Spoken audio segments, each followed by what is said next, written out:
ರೂಪಾ, ಜಾಸ್ತಿ ಮಾತಾಡಬೇಡ. ಒಂದೇ ಡೆಸಿಷನ್ಗೆ ಬಾ.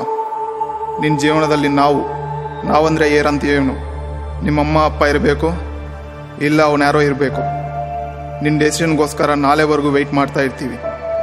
ಆದರೆ ಒಂದು ನೆನ್ಪಿಟ್ಕೋ, ನೀನು ಹೋಗೋದು ಮನೆಯಿಂದ ಮಾತ್ರನೇ ಅಲ್ಲ, ನಮ್ಮ ಜೀವನದಿಂದ, ನನ್ನ ನೆನಪುಗಳಿಂದ.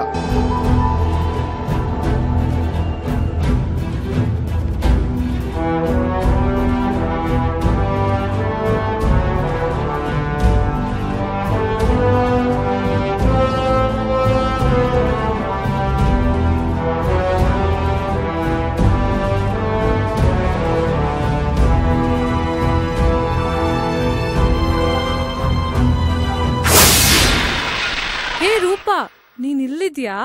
ನಿಂಗೋಸ್ಕರ ನಾನು ಎಲ್ಲೆಲ್ಲೋ ಹುಡುಕ್ತಿದ್ದೆ. ನಿಂಗೊತ್ತಾ, ನಾನು ತುಂಬಾ ಖುಷಿಯಲ್ಲಿದ್ದೀನಿ. ಏನಾಯ್ತು? ಡಿಗ್ರಿ ಬಾಕಿ ಸಬ್ಜೆಕ್ಟ್ಸ್ ಎಲ್ಲ ಪಾಸ್ ಆದ್ಯಾ?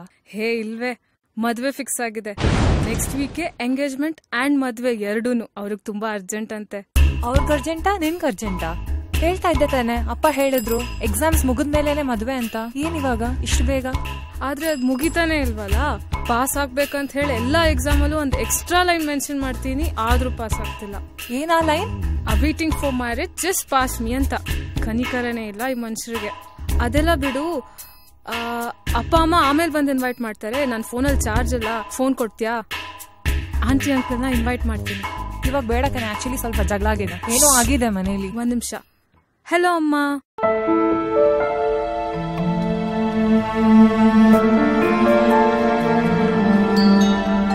ಓಕೆ, ಏನೇ ಇದು? ಏನೇ ಮಾಡ್ಕೊಂಡಿದ್ಯಾ?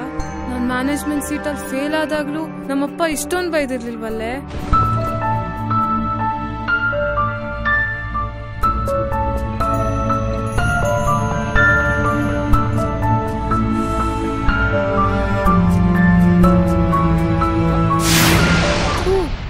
ಏನೇ ಇದು? ಏನೇ ಮಿಕ್ಸ್ ಮಾಡಿದ್ಯಾ ನೀರ್ಗೆ?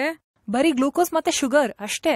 ನಿಮ್ಮಮ್ಮ ಬೈದಿರೋ ರೇಂಜ್ಗೆ ಗ್ಲೂಕೋಸ್, ಶುಗರ್, ಆಲ್ಕೋಹಾಲ್ ಅಲ್ಲ, ಸೈನೈಡ್ ತಗೋಬೇಕು. ಆದ್ರೂ ಬಿಡೆ, ಏನೋ ಅನ್ಕೊಂಡಿದ್ದೆ. ಎಷ್ಟ್ ಟ್ಯಾಲೆಂಟೆಡ್ ನೀನು.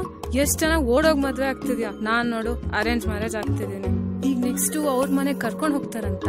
ಇಲ್ಲ ಕಣೆ, ಅವ್ರ ಮನೇಲಿ ತುಂಬಾ ಸ್ಟ್ರಿಕ್ಟ್. ಸೊ ನಾವೆಲ್ಲಾದ್ರೂ ದೂರ ಹೋಗೋಣ ಅಂತ ಇದೀವಿ. ನೀವಿಬ್ರೇ? ನೀನು ಅವರು ಇಬ್ರೇ? ಓಕೆ.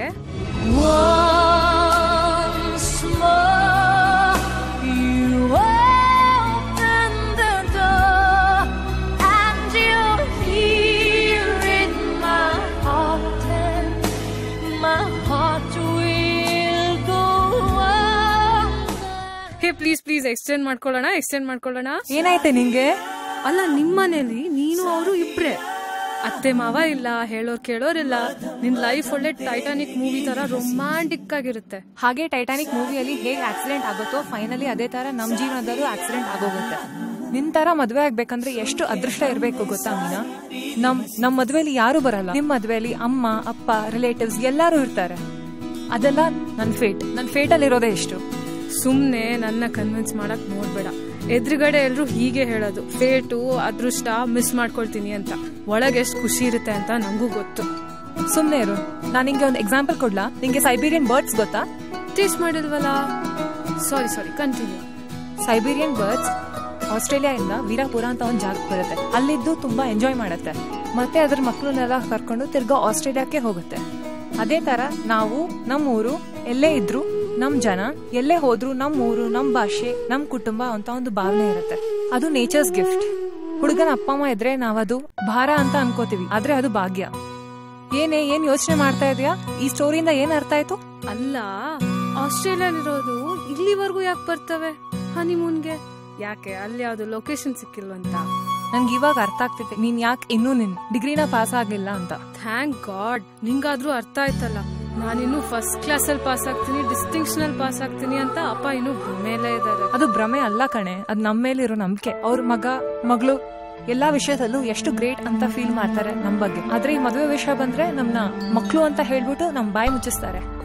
ಈ ಚಾಕ್ಲೇಟ್, ಈ ಸ್ಕೂಲ್, ಈ ಕಾಲೇಜ್ ಅಂತ ಹೇಳಿದ್ರೆ ತಕ್ಷಣ ಕೊಟ್ಟಿರೋರು ಮದುವೆ ವಿಷಯದಲ್ಲಿ ಎಂಗೇಜ್ಮೆಂಟ್ ಅಂತ ಹೇಳಿದ್ರೆ 144 ಸೆಕ್ಷನ್ ಹಾಕ್ತಾರೆ. ಮದುವೆಯಲ್ಲಿ ಕರ್ಫ್ಯೂನೇ ಹಾಕ್ಬಿಡ್ತಾರೆ. ಯಾಕೆ ಮೀನಾ, ಯಾಕೆ ನಾವು ಇಷ್ಟೊಂದು ಪೂರ್ ಡಿಸಿಷನ್ ಮಾಡ್ತೀವ ಮದುವೆಯಲ್ಲಿ? ರೂಪಾ ಯೋಚನೆ ಮಾಡ್ಬೇಡ, ಎಲ್ಲ ಸರಿ ಹೋಗುತ್ತೆ. ನೀನ್ ಹೇಳ್ದಂಗೆ ನಾನ್ ಅರೇಂಜ್ ಮ್ಯಾರೇಜೇ ಆಗ್ತೀನಿ. ನಿನ್ ಜೊತೆಗೆ ಯಾರಾದ್ರೂ ಬೇಕು ಅಷ್ಟೇ ತಾನೇ. ಒಂದ್ ಅನಾಥ ಆಂಟಿ ಇದಾರೆ, ನಿನ್ ಜೊತೆ ಕಳ್ಸ್ಬಿಡ್ತೀನಿ. ಯಾರ ಆಂಟಿ? ನಮ್ಮ ಮಾವನ್ 2ನೇ ಹೆಂಡತಿ. ಇನ್ವಿಟೇಷನ್ ಕಾರ್ಡ್ ಹೇಗಿದೆ ನೋಡು.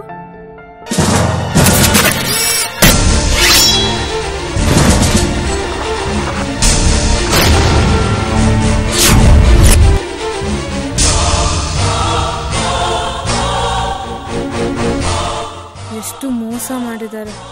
ಇನ್ಮೇಲೆ ನಾನು ಸ್ಟಡೀಸ್ ಮೇಲೆ ಕಾನ್ಸಂಟ್ರೇಟ್ ಮಾಡ್ತೀನಿ. ಹಾಗೆ ಮಾಡು. ನಾನು ಅಪ್ಪ ಅಮ್ಮ ಜೊತೆ ಇರ್ತೀನಿ, ಅವ್ರು ಹೇಳಿದ ಹುಡುಗನ್ನೇ ಮದ್ವೆ ಆಗ್ತೀನಿ.